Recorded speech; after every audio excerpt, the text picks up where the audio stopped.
Nolan McCarthy in the leadoff spot against Alabama right-hander Tyler Fay, the sophomore, trying to give them another quality start on a Friday. But again, we're playing two today. It's not helping our pace. Big strikeout, though, by Fay. 340 average in SEC play, and that is a deep fly ball to left. Is it going to stay fair? It will, and it is gone. Well, it's not a leadoff home run, but it's an early one. And the Dogs grab the 1-0 lead. And that's something that Slade Alford has done in his career. You know, last year he's a guy that obviously hit the long ball, and again he's doing it this year. And you look at his physique, he's a guy that shed some pounds from going into this season. He just looks so much more physical, and that was a bomb. You see this pitch here. Fastball that just cut back middle. Slugged a team best 61 RBIs. He comes up empty there. Is not great. Just 252 against league pitching. The shift on. It's hit right to the shortstop, LeBron. Low throw, but dug out nicely by Will Hodo at first. Transferred to Tuscaloosa. Tried to check his swing, but he went around, and that's going to do it for Fowler. The first out. They wanted to be, as you said, be very precautionary with him. Ooh, what a play at first by Phelps. Situations like that, but it's just helping your chances. Tyler Fay, another big strikeout. Left-handed hitter. Pokes it left side and hits it past the diving third baseman, Torres. Yes, it was in the position the shortstop would normally play. Not enough to be a real factor, as that breaking ball has popped up a mile high. It's going to stay in play, I believe, for the catcher Plattner, and he will make the play for out number 3. His potential might be, he's a guy that I think you're going to see at the next level. Probably go back to the bullpen. You're just seeing more and more veteran players. There's one slugging a single to right field, and Bonamolo able to arrive easily at second.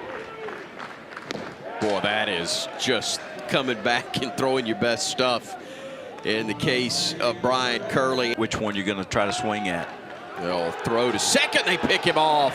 A base running mistake there, and that is a huge second out. 2-2. And a swing and a miss, and that'll do it for Alabama. Could be a tough throw. That's one he doesn't ordinarily make. He's not going to have to right there, though, is the breaking ball. Hits this one a mile high. 3 infielders on the left side.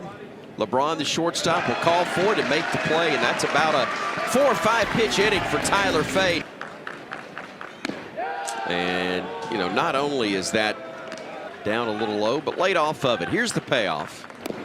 And that one just misses low and away. And the top of the order rolling back around. And Fowler takes that pitch.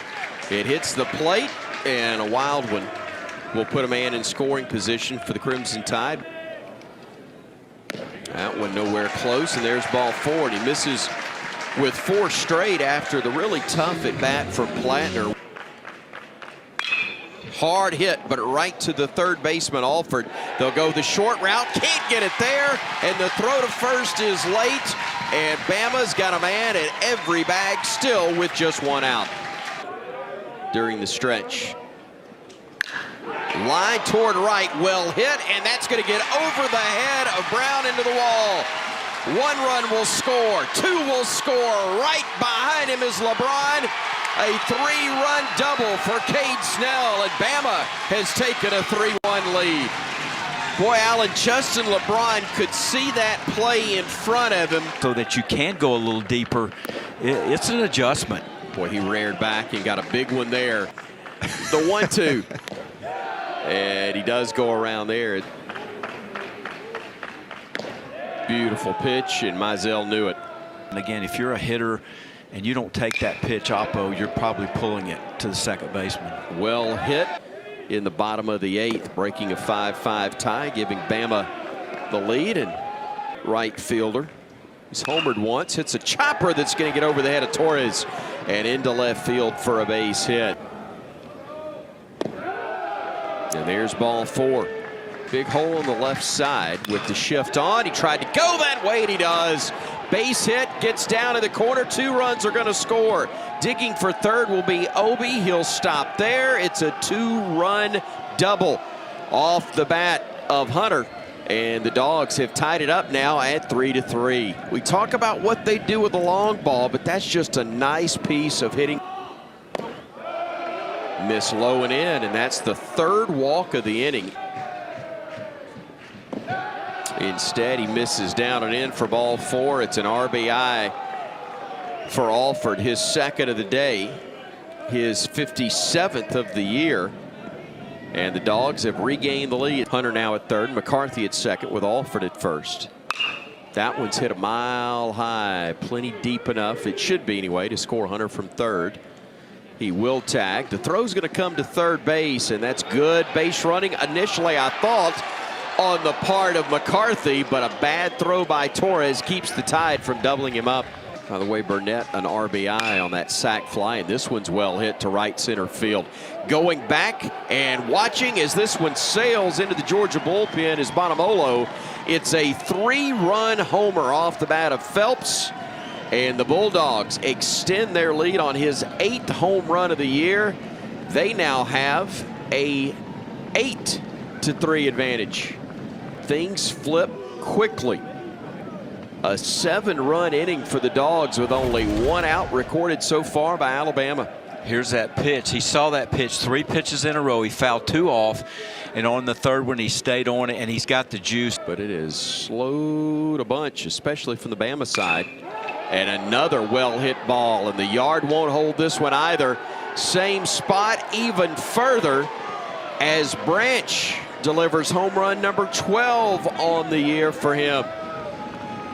And it is now a 9-3 Georgia advantage. So the Bulldogs, just a fastball that's up and away, and these guys are so physically strong. Those hitting those balls oppo for right-handed hitters. Additional 6 runs, and they go oppo that way to get one through the hole. That's Black with the single. Big pitch right there for the second out. Swing and a foul tip held on to by Plattner, and that'll do it for the Dogs. After a first pitch strike at 95 miles per hour. Hits that one well toward left center field on the run, and able to make an incredible catch is Obi to rob him of extra bases. What a play by Devin Obi to Justin LeBron. And he chased ball 3. 44 RBIs coming in. He's got it up to 47 now, and that one clipped him. Here comes another payoff. Called strike 3. You're gone. It doesn't change any plans as that one's in there for a strike. Soft liner right at LeBron. Now you're seeing those type scores on Fridays a lot of times in the league. Teams possibly making the postseason play. Breaking ball missed, and he did not offer, and that's back-to-back walks. Among those that had fun in the 5th, and he's having fun here in the 6th as well. That one is going to get down to the corner. At least one's going to score. They're going to send Burnett all the way around from first. The throw's late. Heck of a job on the part of Plattner to keep that one from getting to the backstop, as Phelps has 2 more RBIs. How about 5 in his last 2 at-bats? That one's fisted towards shallow center field. That's going to be trouble. It'll drop. It's another base hit for the Dogs, and another run will cross. It's now a 12-3 advantage here in the 6th. There's a called third strike. Oh, yeah. Did you get one? A few times. Hodo swings and misses that one, and hope that skies will clear Sunday, as that one is smoked toward left center field. On the run and unable to get to it is Obi, as Staten will pull in with the 1-out double. Happen, and then you get things that you're like, where did that come from?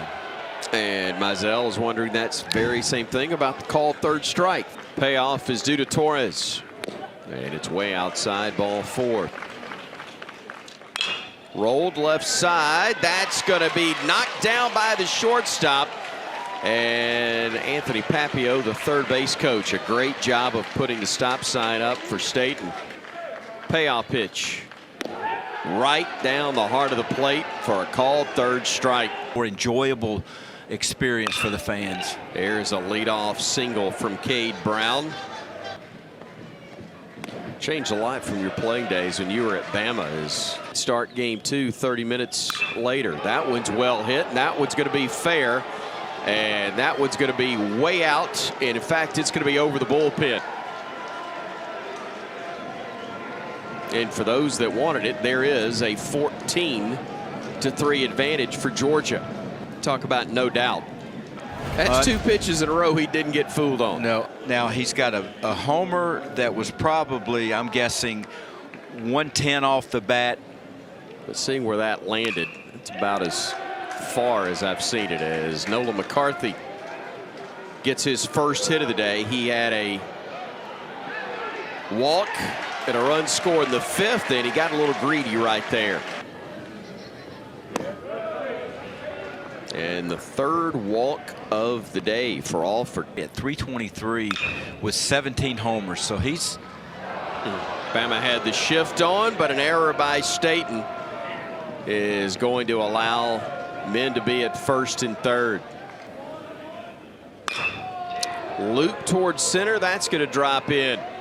Another run crosses for the Bulldogs. It's now 15-3 on the RBI single from Trey Phelps. Fly ball to right, pretty well hit. Really well hit. 3-run homer, and the Dogs now lead it 18-3.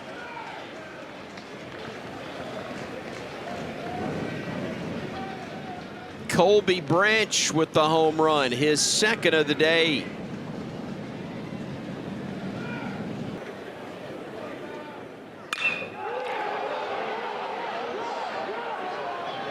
It's only a matter of how far on this one. Way back and way gone. Black with home run number 7 on the year.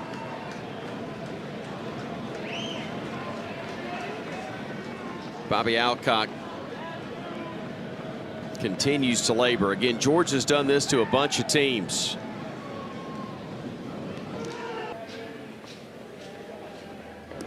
Swing and a miss there for strike 3.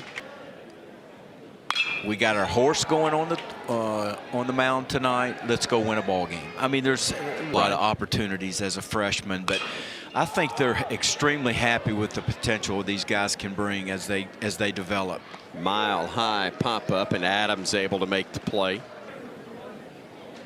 There's a pop down the right field line, foul territory. Hudson battling and able to make the play near the netting for out number 3, and that's your ball game. A run rule victory for Georgia, 19-3 over Alabama. That is the most they have scored in an SEC game